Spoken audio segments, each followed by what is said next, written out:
Hi అండి. Good evening. అందరూ బాగున్నారని కోరుకుంటున్నా.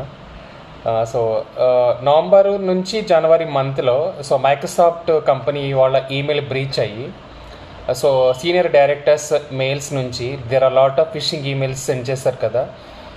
ఆ రష్యా హ్యాకింగ్ గ్రూప్ బేసికల్గా దాని మిడ్ నైట్ బ్లిజార్డ్ అంటని ఆల్రెడీ నేను వేరే షార్ట్లో డిస్కస్ చేశాను.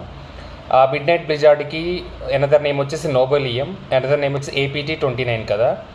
సో ఈరోజు న్యూస్ ఏంటి అంటే not only just they compromise the respective senior directors or board of the directors of the credentials, even they stolen secrets of the Microsoft company through that particular email breach, and additionally source code also. Microsoft is developing lot of products, those products source code also finally they compromised. Yeah, thank you so much.